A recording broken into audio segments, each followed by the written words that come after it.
कहानी की शुरुआत में हम देखते हैं मिल्टन को, जो एक रहस्यमयी आइलैंड पर बने छोटे से कैबिन में अचानक जाग उठता है, मानो किसी अनजाने डर ने उसे जगा दिया हो। उसकी हालत इतनी खराब थी कि वो बिना देर किए सीधा बाथरूम की तरफ भागता है। वहीं उसे एक वीडियो प्लेयर दिखता है जिस पर लिखा होता है प्ले मी नाउ। अब मिल्टन थोड़ा घबराया हुआ सा उसे प्ले कर देता है और हैरानी की बात ये कि उस वीडियो में खुद वही नजर आता है। वीडियो में उसका एक और वर्जन बोलता है, अभी तुम्हें कुछ भी नहीं पता कि इस आइलैंड पर टाइम कैसे काम करता है। मैं हूँ तुम्हारा फ्यूचर वाला वर्जन और मुझे तुम्हें एक ऐसी बात बतानी है जिससे तुम अपनी सारी प्रॉब्लम्स का हल निकाल सकोगे। फ्यूचर वाला मिल्टन ये भी कहता है, मुझे पता है तुम मुझ पर आसानी से भरोसा नहीं करोगे, इसलिए तुम्हें यकीन दिलाने के लिए कि मैं सच में फ्यूचर से आया हूँ, मैं अभी अपना एक हाथ काट रहा हूँ। इतना सुनते ही मिल्टन चौंक कर अपने हाथ की तरफ देखता है, जो कि बिल्कुल सही सलामत था। यानी वीडियो में जो दिख रहा था वो सच में उसका फ्यूचर वर्जन ही था। अब जब मिल्टन को यकीन हो जाता है तो वीडियो वाला फ्यूचर मिल्टन उसे सब कुछ शुरू से समझाने लगता है। वो बताता है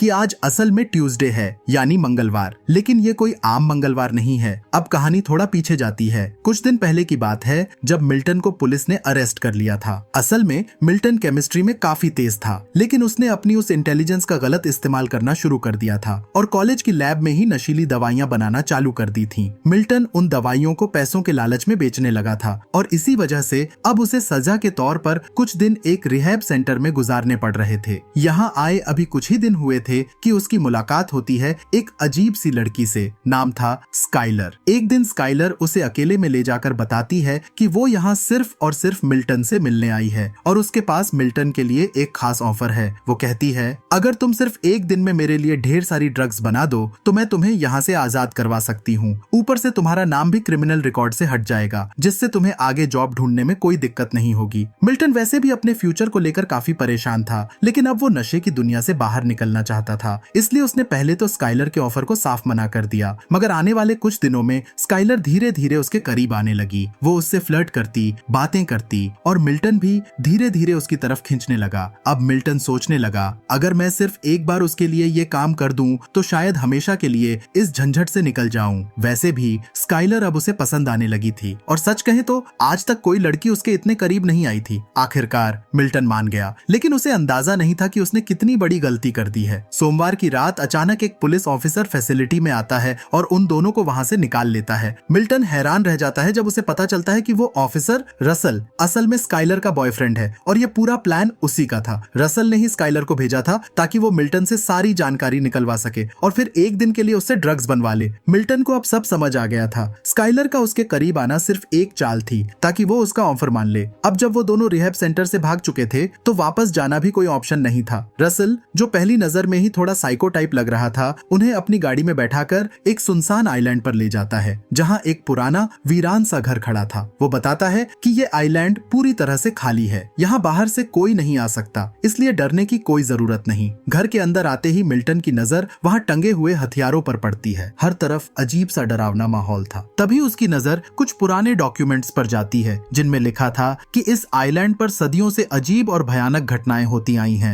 रसेल ने कहा, आज की रात आराम करो, कल सुबह मिल्टन को पूरा दिन ड्रग्स तैयार करने होंगे, क्योंकि कल शाम उसे एक गैंगस्टर से डील करनी थी और उस डील के बदले में उसे मोटी रकम मिलने वाली थी। उसके बाद मिल्टन अपने घर लौट सकता था। मिल्टन ने नोटिस किया कि रसेल को गन और बुलेट्स से कुछ ज्यादा ही ऑब्सेशन है, एकदम साइको टाइप। उसे रशियन रूलेट खेलने का शौक था और उसके मुताबिक वो कभी नहीं हारा। इसी दौरान रसेल गलती से एक बुलेट हवा में उछाल देता है जो जाकर एक शोकेस में फंस जाती है। ये बुलेट आगे चलकर कहानी में बहुत क्रूशल होने वाली है, तो इसे याद रखना जरूरी है। अब क्योंकि अगले दिन काम करना था, तीनों ने उस रात पार्टी मूड में एंजॉय करना शुरू कर दिया। रसेल, जो अब काफी नशे में था, मिल्टन को उस आइलैंड की डरावनी हिस्ट्री सुनाने लगता है जो उसने खुद कुछ पुराने पेपर्स से पढ़ी थी। असल में इस आइलैंड पर सैकड़ों सालों से जो भी रहने आया वो लोग आपस में ही लड़ते रहे। कई सदियों पहले यहाँ एक भयानक जंग हुई थी जो कई दिनों तक चली। आखिर में सिर्फ एक इंसान ही जिंदा बच पाया और तब से यहाँ कोई नहीं रहता। इसीलिए रसेल ने मिल्टन को यहीं लाकर ड्रग्स बनवाने का प्लान बनाया था, दूर, अकेले, बिना किसी रुकावट के। पूरी रात नशे में डूबे रहने के बाद मिल्टन की आंख खुलती है। अगली सुबह यानी ट्यूसडे की सुबह, हालत बेहद खराब। ये वही दिन था जो हमने कहानी की शुरुआत में देखा था। सेम ट्यूसडे, सेम हालत, लेकिन इस बार उसे कोई टेप रिकॉर्डर नहीं मिला, जबकि दिन तो वही था। ऐसा कैसे हुआ? इवेंट्स कैसे बदल गए? इसका जवाब हमें आगे मिलेगा। खैर, मिल्टन उठकर स्काइलर के पास जाता है, लेकिन वो अब कुछ अजीब वजहों से डरी हुई लग रही थी। वो माफी मांगती है, मैंने तुम्हारा फायदा उठाया, सिर्फ इसलिए तुम्हारे करीब आई थी। और फिर कहती है, यहाँ से भाग जाओ, रसेल बहुत डेंजरस है और क्या पता काम खत्म होते ही वो तुम्हें मार दे। मिल्टन को लगने लगा कि स्काइलर भी रसेल से डरकर उसके साथ है, लेकिन मिल्टन तो अब तक स्काइलर से दिल लगा बैठा था। वो उसे अकेले छोड़कर जाने को तैयार नहीं था। फिर भी स्काइलर ने चुपचाप उसे एक गन दे दी ताकि वो खुद को प्रोटेक्ट कर सके। अब जैसा तय हुआ था, मिल्टन अपनी फार्मूलाज वाली डायरी लेकर एक कैबिन में बैठ गया और ड्रग्स बनाना शुरू कर दिया, जिन्हें शाम तक रसेल को एक गैंगस्टर को बेच देना था। बाहर रसेल लकड़ियां काटने में बिजी था, लेकिन जैसे जैसे दिन ढलने लगा उसने आखिरकार वो गन ढूंढ ही ली जो स्काइलर ने चुपके से मिल्टन को दी थी। गन हाथ लगते ही रसेल का गुस्सा फूट पड़ा और वो मिल्टन को पीटने लगा।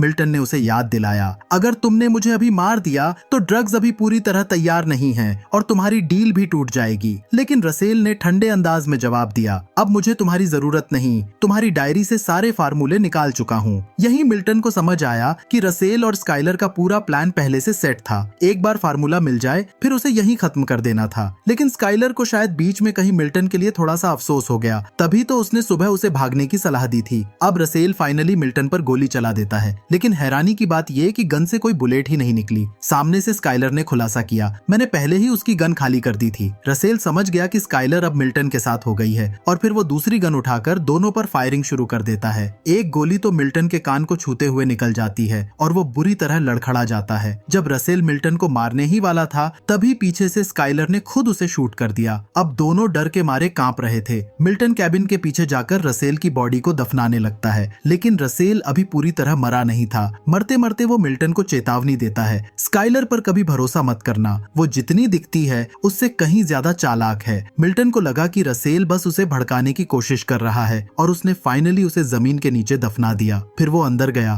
और स्काइलर को गले लगा लिया, लेकिन स्काइलर की आंखों में कुछ अजीब सा था, जैसे वो कुछ बड़ा छुपा रही हो। रात को सोने के बाद अगली सुबह मिल्टन की आंख खुलती है और उसे फिर से अपनी तबीयत खराब लगती है, ठीक वैसा ही जैसा एक दिन पहले हुआ था। लेकिन उस दिन तो उसने नशा किया था, आज ऐसा क्यों? अब वो बाहर स्काइलर को ढूंढने निकलता है ताकि दोनों यहाँ से निकल सकें। लेकिन तभी सामने से उसे रसेल दिखता है जो फिर से जिंदा था, और सबसे अजीब बात, वो ऐसे बिहेव कर रहा था जैसे कल कुछ हुआ ही नहीं। मिल्टन घबराकर स्काइलर की तरफ देखता है और उसके चेहरे से साफ हो जाता है कि उसे सब याद है, जो कुछ उन्होंने कल रसेल के साथ किया था। अब मिल्टन को एक अजीब सी बात महसूस होती है, कल उसके कान पर गोली लगी थी, लेकिन आज उसका कान बिल्कुल ठीक है। और हैरानी की बात ये थी कि आज फिर वही सारे इवेंट्स हो रहे थे जो कल हो चुके थे। यहीं से कहानी में आता है सबसे बड़ा ट्विस्ट। मिल्टन को समझ आ गया, वो अगले दिन में नहीं बल्कि फिर से उसी ट्यूसडे वाले दिन में उठ गया है। उसने नोटिस किया कि उसे और स्काइलर दोनों को कल की सारी बातें याद थीं, लेकिन रसेल को कुछ भी याद नहीं था, जैसे कल कभी हुआ ही नहीं। अब मिल्टन भागता है उसी जगह जहां उसने कल रसेल की बॉडी दफनाई थी, और सरप्राइजिंगली बॉडी वहीं मौजूद थी। यानी दिन तो फिर से शुरू हो गया, लेकिन जो कुछ कल हुआ था वो सब वैसा ही बना हुआ है। रसेल का कल वाला वर्जन अब भी जमीन के नीचे पड़ा था। मिल्टन बुरी तरह घबरा गया। स्काइलर ने उसे समझाया, रसेल को ये सब मत बताना वरना सब गड़बड़ हो जाएगा। लेकिन मिल्टन को ये समझ नहीं आ रहा था कि टाइम कैसे पीछे जा सकता है, और स्काइलर के मना करने के बावजूद वो रसेल को टाइम लूप वाली बात बताने चला गया। यही उसकी सबसे बड़ी गलती साबित हुई। रसेल ने जैसे ही अपनी मौत की बात सुनी, उसने मिल्टन पर चाकू से हमला कर दिया।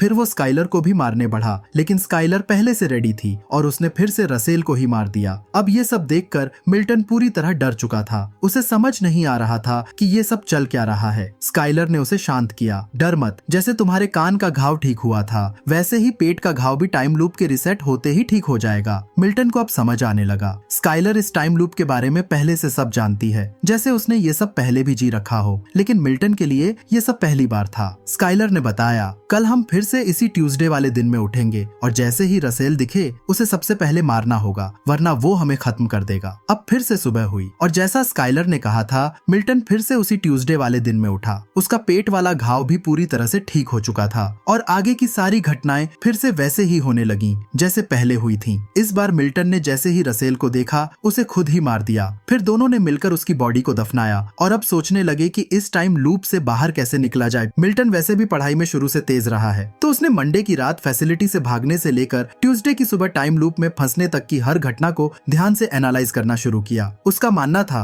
अगर वो ये समझ पाए कि लूप में फंसे कैसे, तो शायद इससे निकलने का रास्ता भी मिल जाएगा। अब मिल्टन और स्काइलर ने हर टाइम लूप का पूरा डेटा रिकॉर्ड करना शुरू कर दिया। आने वाले कई दिन इसी तरह बीतने लगे। हर सुबह वे फिर से उसी ट्यूसडे वाले दिन में उठते। जैसे ही सुबह होती दोनों सबसे पहले रसेल को खत्म करते और फिर पूरा दिन इसी रिसर्च में लग जाता कि इस टाइम लूप को कैसे तोड़ा जाए ताकि अगली सुबह वेडनेसडे में उठ सकें। सबसे पहले उन्होंने ये तरीका आजमाया, क्या होगा अगर हम रसेल को मारे ही ना। एक दिन उन्होंने रसेल को सिर्फ बांध कर छोड़ दिया, लेकिन इसका कोई असर नहीं हुआ। अगली सुबह फिर से वही ट्यूसडे था। फिर उन्होंने एक गाड़ी लेकर आइलैंड से दूर भागने की कोशिश की, लेकिन जैसे ही रात के 12 बजते, चाहे वे कहीं भी पहुंचे हों, टाइम लूप फिर से रिसेट हो जाता और वे फिर उसी सुबह में लौट आते। इतने सारे लूप्स के बाद दोनों अब थक चुके थे। मिल्टन ने जितने भी प्लान बनाए सब फेल हो गए और जब मिल्टन ने भी हार मान ली तब स्काइलर ने उसे अपने साथ चलने को कहा। अब तक वो एक बहुत बड़ा राज छुपा रही थी। वो उसे एक पहाड़ी के पीछे ले जाती है और जो कुछ मिल्टन वहाँ देखता है उससे उसकी रूह कांप जाती है। उसके पैरों के नीचे से जमीन खिसक जाती है क्योंकि वहाँ पड़े थे सैकड़ों मरे हुए मिल्टन। हर तरफ उसके ही जैसे डेड वर्जन्स बिखरे पड़े थे। यहीं से कहानी में आता है दूसरा बड़ा ट्विस्ट। स्काइलर अब सब कुछ रिवील करती है। ये टाइम लूप अभी से नहीं, बहुत पहले से चल रहा है और तुम्हें इसकी शुरुआत की कोई याद नहीं। उसके मुताबिक जब ये लूप शुरू हुआ था तब हर सुबह रसेल और स्काइलर मिलकर मिल्टन को मार देते थे, जैसा उनका ओरिजिनल प्लान था। लेकिन जैसे ही लूप रिसेट होता वही दिन फिर से शुरू हो जाता। पहले रसेल और स्काइलर मिल्टन को वैसे ही मारते जैसे अब हर सुबह मिल्टन और स्काइलर रसेल को मारते हैं। अब मिल्टन ने पूछा, अगर ऐसा है तो रसेल को उन पुराने लूप्स की कोई याद क्यों नहीं रहती और मुझे भी ये सब बाद में क्यों याद आने लगा। स्काइलर ने इसका भी राज खोला। इस टाइम लूप में अगर कोई मारा जाता है तो वो लूप की सारी यादें खो देता है और उसका एक नया वर्जन बनता है जिसे लगता है कि वो ट्यूसडे पहली बार जी रहा है। इसलिए शुरू में जब हर बार मिल्टन मारा जाता था रसेल और स्काइलर को सब याद रहता था और वे मिल्टन की बॉडी को पहाड़ी के पीछे फेंक देते थे। जब भी मिल्टन और स्काइलर रसेल को मारते उसके बाद रसेल को टाइम लूप की कोई भी बात याद नहीं रहती क्योंकि हर बार मरने के बाद अगले लूप में उसका एक नया वर्जन आ जाता है जिसे लगता है कि वो ट्यूसडे पहली बार जी रहा है। वहीं स्काइलर कभी इस लूप में मरी ही नहीं, इसलिए उसे इस टाइम लूप की शुरुआत से लेकर अब तक की सारी मेमोरीज याद हैं। यानी इस टाइम लूप का नियम बहुत सिंपल है, जो मरा उसे कुछ याद नहीं रहेगा, जो जिंदा रहा उसे हर लूप की याद बनी रहेगी। अब मिल्टन थोड़ा गुस्से में था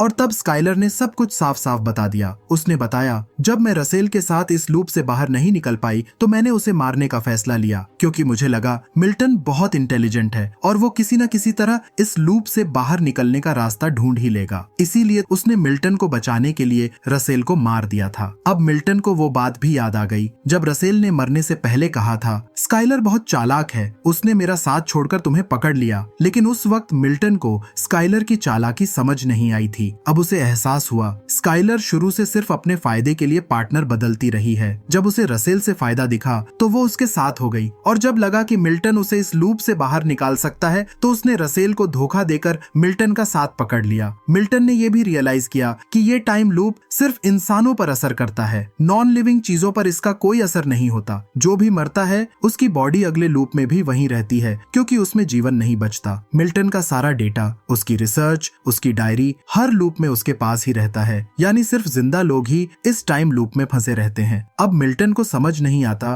कि वो आगे क्या करे और सबसे बड़ी बात, वो अब किसी पर भरोसा भी नहीं कर सकता। फिर अगला लूप शुरू होता है और इस बार मिल्टन के पास एक नया प्लान था। उसने स्काइलर को समझाया, शायद हम इस लूप में इसलिए फंसे हैं क्योंकि हम इस आइलैंड पर हैं। कहानी की शुरुआत में ही पता चला था कि इस जगह पर हमेशा से अजीब घटनाएं होती रही हैं। तो क्या होगा अगर वे इस आइलैंड से ही दूर चले जाएं? वैसे भी हर शाम रसेल को ड्रग्स एक गैंगस्टर को बेचनी होती है, तो क्यों ना इस बार रसेल की जगह वे खुद उस गैंगस्टर को ड्रग्स बेचें, पैसे लें और इस आइलैंड से निकल जाएं? क्या पता इस बार टाइम लूप रिसेट ही ना हो। अब मिल्टन और स्काइलर ने वही किया। सारा माल लेकर सीधे उस गैंगस्टर आर्चर से मिलने पहुंच गए। लेकिन आर्चर खुश नहीं था क्योंकि उसकी डील तो रसेल से हुई थी। उसे शक हुआ कि इन दोनों ने पैसों के लिए रसेल को मार दिया है और अब वो इस मौके का फायदा उठाकर दोनों को गन पॉइंट पर ले लेता है। उसका इरादा साफ था, माल लूटना है, पैसे नहीं देने। लेकिन स्काइलर और मिल्टन भी खाली हाथ नहीं थे, उनके पास भी गन थी और फिर दोनों पार्टीज के बीच गोलीबारी शुरू हो गई। मिल्टन और स्काइलर किसी तरह बाहर निकलने में कामयाब तो हो गए, लेकिन दोनों घायल हो चुके थे। मिल्टन अब किसी भी हालत में स्काइलर को मरने नहीं देना चाहता था क्योंकि अगर वे मर गए तो टाइम लूप की सारी मेमोरीज गायब हो जाएंगी। फिर से लूप रिसेट हुआ और मिल्टन का कल वाला प्लान भी फेल हो गया। तभी उसे एक स्ट्राइकिंग याद आई। रसेल ने तो शुरुआत में ही इस आइलैंड की हिस्ट्री बताई थी। अब मिल्टन जल्दी से इस आइलैंड की डीप हिस्ट्री निकालने में लग गया। शाम होते ही वो अकेले गाड़ी के कैमरा फीड्स चेक करने लगा क्योंकि अब शायद उसे इस लूप का असली रहस्य समझ आ चुका था। फाइनली उसने वो राज पकड़ लिया कि ये टाइम लूप कैसे काम करता है और इसे खत्म कैसे किया जा सकता है। असल में रसेल ने उसे पहले ही बताया था कि इस आइलैंड पर सदियों पहले एक लंबी लड़ाई चली थी, लेकिन वो लड़ाई असल में एक ही दिन में बार बार रिपीट होती रही, क्योंकि हर बार टाइम लूप रिसेट हो जाता था। मिल्टन ने नोटिस किया उस लड़ाई के अंत में सिर्फ एक इंसान जिंदा बचा था और तभी वो कहानी खत्म हुई थी। यानी ये आइलैंड किसी अजीब वजह से टाइम लूप में फंसा हुआ है और इससे बाहर निकलने का एक ही तरीका है, तीनों में से कोई एक इंसान बाकी दोनों को मार दे, सेम उस पुरानी कहानी की तरह। अब मिल्टन को ये भी समझ आया कि अब तक जितने भी लूप्स हुए उनमें कभी भी दो लोग साथ में नहीं मरे, हर बार सिर्फ एक ही मेंबर मारा गया और बाकी दो जिंदा रहे। अब मिल्टन ने गाड़ी की रिकॉर्डिंग से ये भी पता कर लिया कि वो लोग इस लूप में फंसे हुए कई दशक बिता चुके हैं। उन्हें कभी एहसास ही नहीं हुआ कि वे एक ही दिन को बार बार जी रहे थे। गाड़ी और उसका कैमरा एक नॉन लिविंग चीज थी, इसलिए वो लूप से अनअफेक्टेड रहा और उसी से मिल्टन को ये शॉकिंग ट्रूथ पता चला कि वे कई सालों से इसी एक दिन में फंसे हुए हैं। अब सब कुछ जानने के बाद मिल्टन ने कार का कैमरा निकाल लिया ताकि वो कोई सॉलिड प्लान बना सके। फिर से लूप रिसेट हुआ और इस बार भी शुरुआत में ही रसेल को मारने के बाद मिल्टन ने डरते हुए आखिरकार स्काइलर को भी इस लूप का सच बता ही दिया। अब मिल्टन को ये साफ समझ आ गया था, अगर इस लूप से बाहर निकलना है तो 3 में से 2 लोगों को मरना पड़ेगा, तभी तीसरा इंसान इस टाइम लूप से बाहर जा सकेगा। लेकिन उसे स्काइलर पर पूरी तरह भरोसा नहीं था, क्या पता वो धोखा देकर उसे ही खत्म कर दे। फिर भी अपने प्यार के चलते मिल्टन खुद को रोक नहीं पाया। उसने साफ कहा, मैं स्काइलर को नहीं मारूंगा, मुझे यकीन है वो भी मुझे नहीं मारेगी। अपनी सेफ्टी के लिए मिल्टन ने रसेल को सुबह ही खत्म कर दिया और फिर कैबिन से सारे हथियार हटा दिए ताकि स्काइलर चाहकर भी उस पर हमला न कर सके। लेकिन स्काइलर तो शुरू से ही चालाक थी। अब जब रसेल मर चुका था, स्काइलर ने मिल्टन को मारने का प्लान बना लिया। उसका इरादा था ड्रग्स बेचकर आराम की जिंदगी जीना। उसे याद आया कि मिल्टन ने भले ही सारे हथियार हटा दिए हों, लेकिन एक बुलेट तो कहानी की शुरुआत में रसेल ने गलती से शोकेस पर फेंकी थी। अब स्काइलर जल्दी से उस बुलेट को निकालती है और मिल्टन को ताना मारते हुए कहती है, तू कितना नाइव है, मुझे पसंद तो आया था लेकिन मैं तेरे लिए अपनी जिंदगी बर्बाद नहीं कर सकती। और फिर वो मिल्टन को गोली मार देती है। अब स्काइलर को यकीन था कि वो इस लूप से बाहर निकल चुकी है। वो कैबिन से सारी ड्रग्स उठाती है और सीधे उस गैंगस्टर से डील करने चली जाती है। उसे पहले से पता था कि गैंगस्टर उसे मारकर माल लूटने की कोशिश करेगा। इस बार वो पूरी तैयारी के साथ गई थी और एक बम से उसे डराकर आखिरकार पैसों के साथ सेफली वहां से निकल गई। दिन के खत्म होते होते स्काइलर एक होटल पहुंच चुकी थी। उसके पास अब इतने पैसे थे कि वो पूरी जिंदगी ऐश कर सकती थी। हालांकि उसे मिल्टन के लिए थोड़ा सा गिल्ट जरूर था, क्योंकि उसने उसे इतना प्यार दिया और अपना सबसे बड़ा राज भी खोल दिया। अब टाइम लूप तो खत्म हो चुका था, तो स्काइलर ट्यूसडे की रात को एक आखिरी बार सोने चली गई। लेकिन यहीं से कहानी में आता है तीसरा और सबसे बड़ा ट्विस्ट। जैसे ही स्काइलर की आंख खुलती है, वो फिर से उसी ट्यूसडे वाली सुबह में उठती है। यानी टाइम लूप अभी भी खत्म नहीं हुआ, सब कुछ फिर से रिसेट हो चुका था। अब स्काइलर को बाथरूम में एक वीडियो रिकॉर्डर मिलता है जिसे मिल्टन ने पहले से ही रिकॉर्ड किया था और यहीं से उसे सब समझ आ जाता है। असल में मिल्टन कभी बेवकूफ नहीं था। जिस दिन उसे इस लूप से बाहर निकलने का तरीका मिला, उसे ये भी समझ आ गया था कि स्काइलर उसे धोखा दे सकती है और शायद उसे ही मार दे। इसलिए मिल्टन ने पहले से ही एक बैकअप प्लान तैयार कर लिया था। उसने अगली सुबह स्काइलर को सच सिर्फ इसलिए बताया ताकि वो उसकी वफादारी और अपने लिए उसके प्यार की सच्चाई को परख सके। उस सुबह मिल्टन ने जानबूझकर रसेल को मारा नहीं था, बल्कि स्काइलर के सामने सिर्फ उसका मरने का नाटक किया ताकि अगर स्काइलर उसे धोखा देकर मार भी दे तो लूप खत्म न हो। और हुआ भी वही। जब स्काइलर ने मिल्टन को मारा तब तक रसेल जिंदा था, इसीलिए लूप फिर से रिसेट हो गया। स्काइलर मिल्टन के इस टेस्ट में फेल हो चुकी थी।